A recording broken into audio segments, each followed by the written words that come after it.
The roles of the future will not be like the ones in the past. We created the hierarchical models 250 years ago because we didn't have any answers, what we call error correction. So we built a pyramid where we had one boss that would know everything.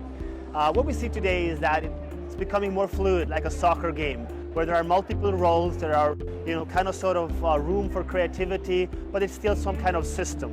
There is no top and no bottom anymore. It's a front and a back. You throw something in, something comes out. And with that, we move towards a task-driven organization. So when I say so, I'm a strong believer in singular responsibilities where one person executes one task, but giving it a name, whatever that profession might be or a role, it's becoming very difficult. So a lot of people will become obsolete because they claim to be experts. So when you look at the various roles that we have, if you take I meet organization where the chief financial officer, the CFO, is the head of digital turnaround of the company, of automation. So basically he's there to have the numbers, but also to change the organization to move into kind of sort of replacing their own products. So it's very hard today on the CXO level to see who is in charge, because sometimes the CMO, the marketing officer, has a lot of IT knowledge. Sometimes the CIO has a lot of marketing knowledge.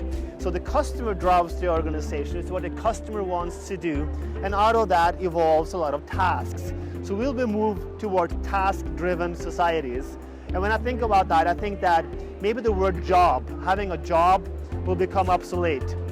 So all the jobs that we have created, the roles that we have created, it's more about having a project where someone needs to solve a task. No top, no bottom, just people working together, being responsible for their particular task. I call it participatory culture. We come together and play and create stuff where there is no roles or hierarchies, because vulnerability is the birthplace of innovation. It's when new things happen. So we just group together and then we play around. And you see with the young generation, that's already how they live. They tend to be, define their lives and their, premier world in the digital world, and then they go out and play in what we call, or I call, the physical world, where they just, create stuff. So I think that will be the model of the future.